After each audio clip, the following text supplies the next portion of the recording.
Hi guys, in this video we're going to be looking at the running off the ball to give us the best attacking options with the aim to get as much stretch and as much width as possible on a sevens pitch. Now, this is the goalkeeper, so you can ignore this position for the rest of it because I'm not talking about them. But you've got two centre backs, a right wing, a left wing, a centre half and a centre forward. Now, if you imagine setting up, this is like a 16 hit, they're going to have like probably 3 players in here trying to ring the ball, trying to make it really hard for us to break it down. And your job is really to create the stretch and look for space. And when you make that connection, when this person is looking up, we would expect you to be posting up into these areas, trying to receive the ball.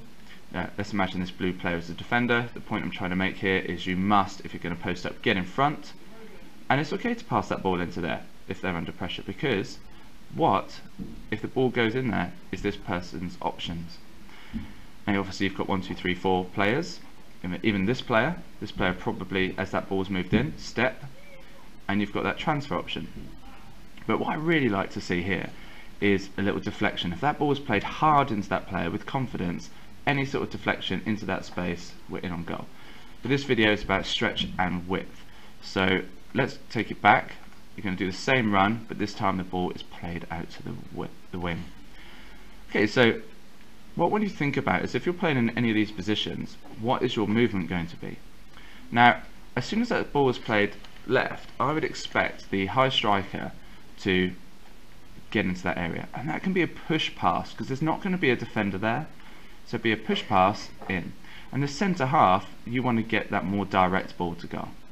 So we don't want to leave this space here. So the centre back who put it out wide, you take that role, and the other person, the other centre back, well, you're wasted over here because the ball's over there. So you're going to come in and offer that transfer. Now look how far this distance is. Okay, you're still a big distance because if you come up here, that's where their players are. So you want to give yourself time to make the ball. But the question is, what does this player do?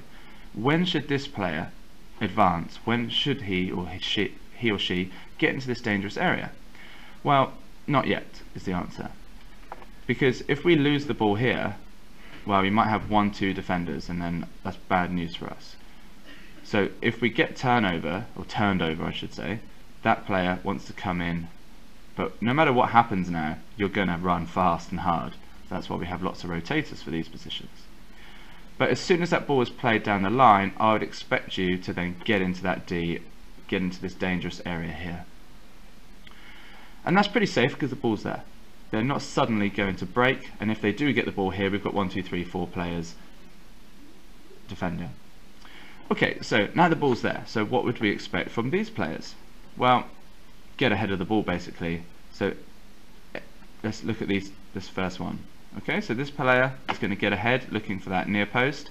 We've got the option back.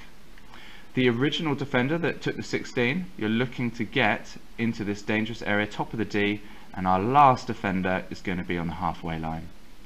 So we're attacking with 1, 2, 3, 4, 5, 6 players. Okay, that's how you score goals. Now they might have a player over here. That's okay because the ball is there.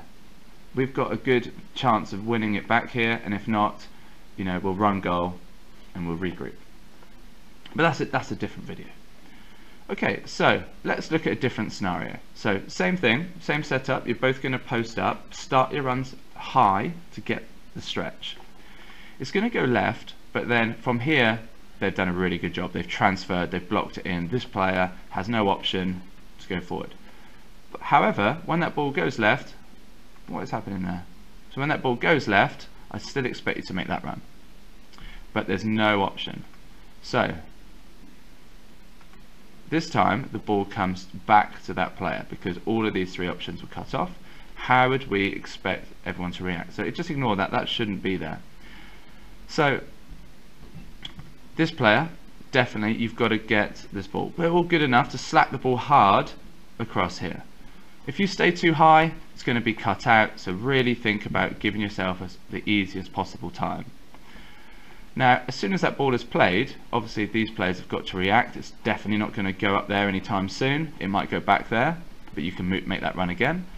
So you're going to all start to think about the ball is going to transfer. So we are going to transfer as a team. So let's transfer the ball. Now this line ball, that's where we want it to go, because that's where the space is, because all their players are here, because they've done a good job. That player is probably in the best position to make that run. And again, there's space. It's not a hard hit. You can push it, but just judge how far they get. So the ball has got to go down the line. This person, you think, oh, if the ball goes there, I need to be in a great position. So you're going to run to that baseline.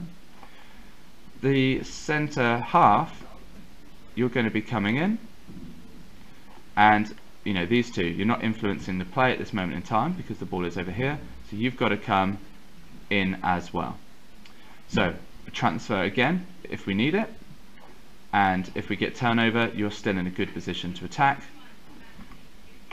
And as soon as that ball goes down, this person can go in, this person go in, this person goes in, this person goes in, and we're attacking with 6 again.